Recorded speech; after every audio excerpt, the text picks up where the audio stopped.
Nos vamos a ir con Tatiana Gordillo a esta hora porque un reciente estudio de la Universidad Nacional revela la gran importancia de la ventilación en los espacios cerrados para prevenir la propagación del COVID-19. El estudio midió partículas en el aire, en aulas y en espacios confinados. Tatiana nos cuenta qué dice ese estudio. Tatiana, hola.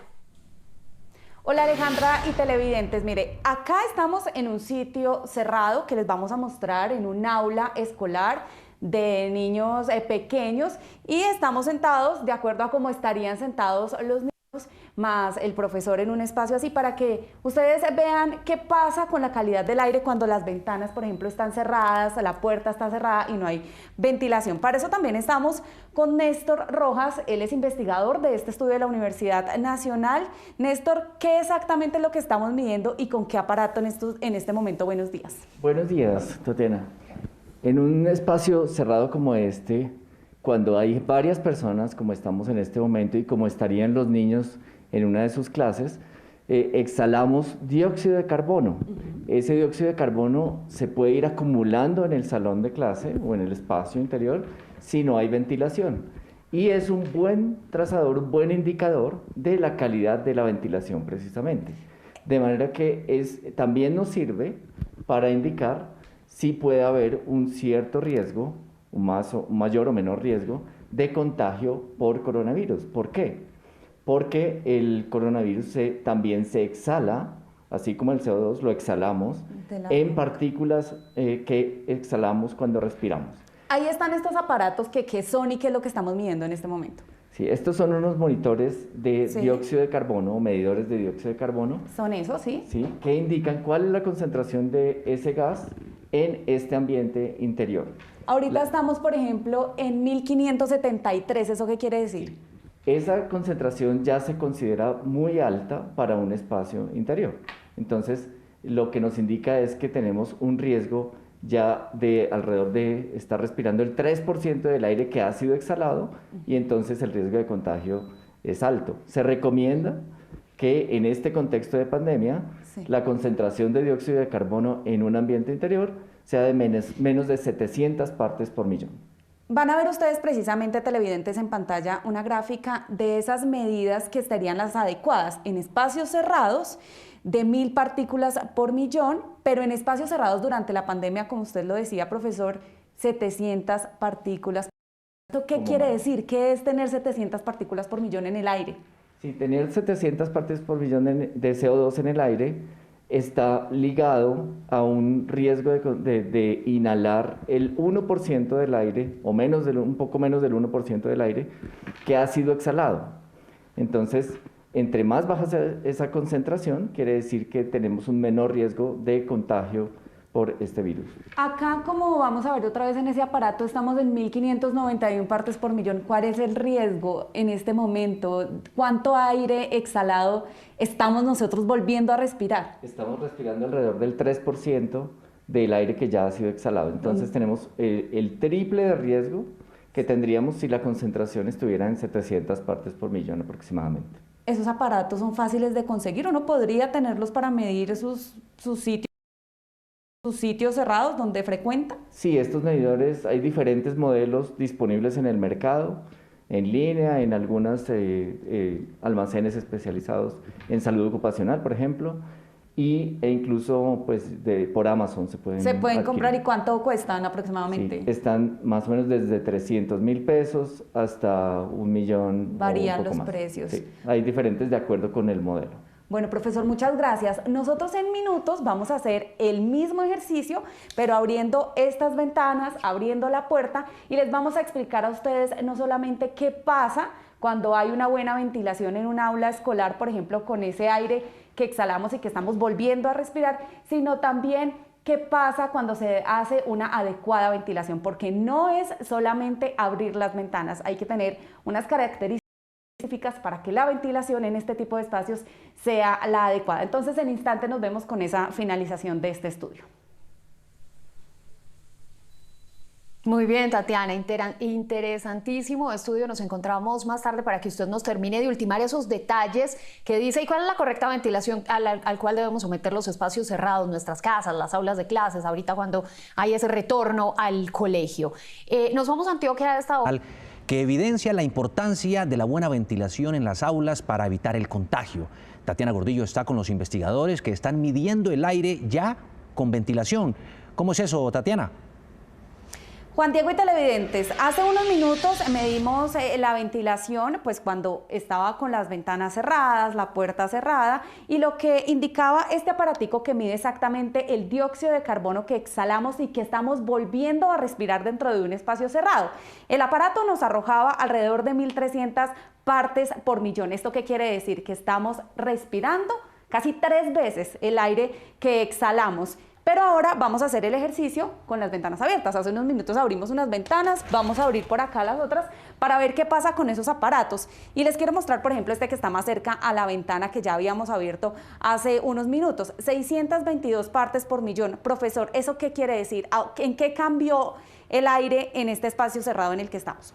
Muy bien, la concentración de dióxido de carbono se redujo a menos de la mitad de lo que teníamos anteriormente. Entonces, el riesgo de contagio ligado a esa concentración se redujo en 3 veces. O sea, ahora tenemos solo 1/3 del riesgo de contagio que teníamos hace algunos minutos. Cuando no había ventilación. Cuando no había ventilación. Van a ver, televidentes, una gráfica en sus pantallas donde se ve cuáles son las recomendaciones. Por ejemplo, para un espacio cerrado, en momentos donde no hay pandemia, es de 1.000 partes por millón. Correcto. Pero ya en espacios cerrados, en un momento de COVID-19 de pandemia, debe ser por debajo de 700 partes por millón. ¿Por qué, profesor? Así es. Ese número al que se ha llegado después de un análisis de riesgos de contagio de COVID es el recomendado por diferentes expertos a nivel internacional para reducir el riesgo y considerar un lugar cerrado como seguro. Porque en menos de 700 estaríamos respirando menos del 1% del aire que exhalamos. Exactamente. Entonces el riesgo no es absolutamente cero, pero sí se reduce muchísimo. Y por supuesto hay que mantener las otras medidas. El distanciamiento es muy importante porque cuando las personas están muy cerca unas de otras, pues entonces la concentración de las partículas exhaladas es mucho mayor. Es mucho mayor. Bueno, Mauricio, que es también investigador de este estudio, nos va a contar cuáles son las características de una buena ventilación, Mauricio, porque ustedes mismos lo dicen, no solamente abrir una ventana. En ese caso tienes toda la razón, Tati. Muchas veces lo que recomiendan los medios en ese sentido es abrir netamente una ventana y con eso es suficiente. Las reglas de ventilación actualmente no están claras. ¿Cuál sería una buena ventilación para nosotros tener?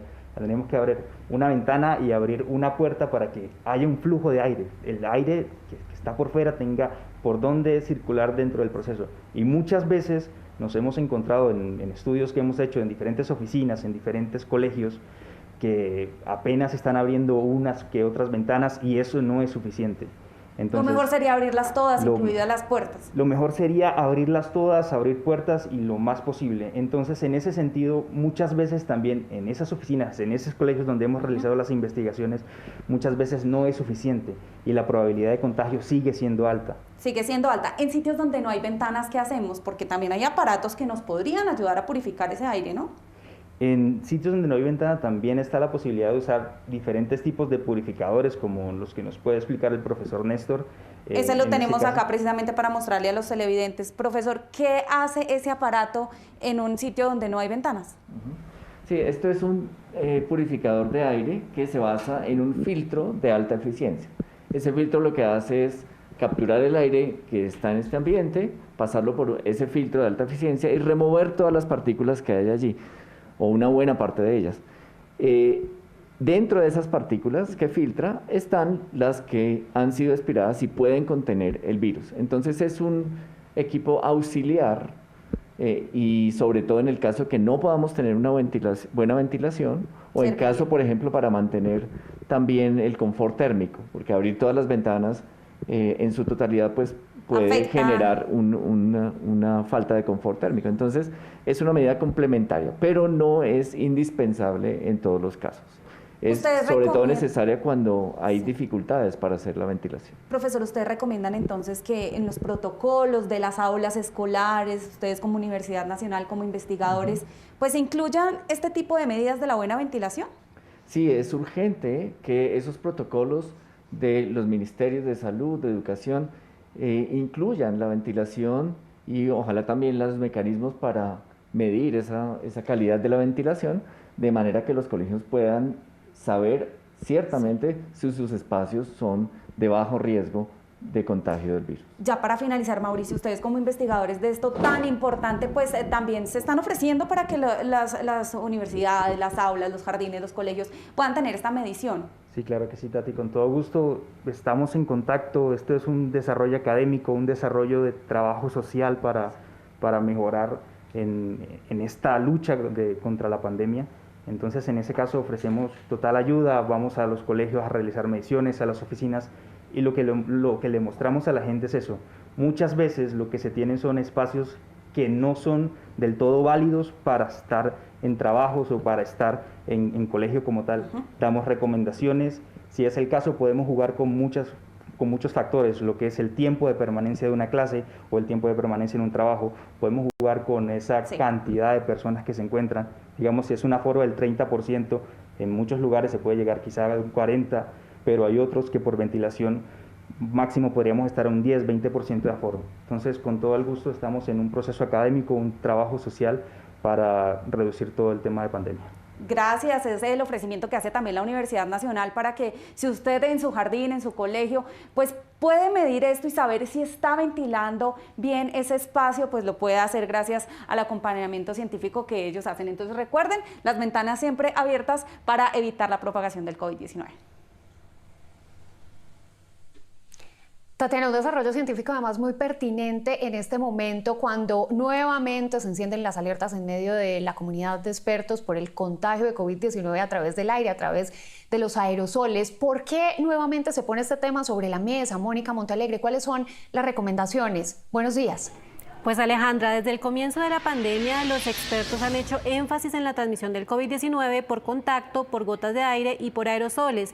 Pues precisamente es sobre este último modo de transmisión que los científicos están llamando la atención para no bajar la guardia y para que en los protocolos se haga pedagogía sobre las maneras de ventilar correctamente. La transmisión del COVID-19 por el aire es una de las formas predominantes de contagio, así lo advierte en su editorial la revista Nature, una de las publicaciones científicas más importantes del mundo.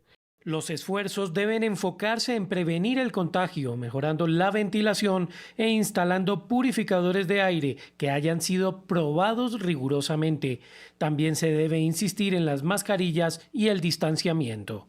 Explica que los países se han concentrado en medidas para evitar la transmisión por superficies y han dejado de lado la importancia que juegan herramientas como la ventilación.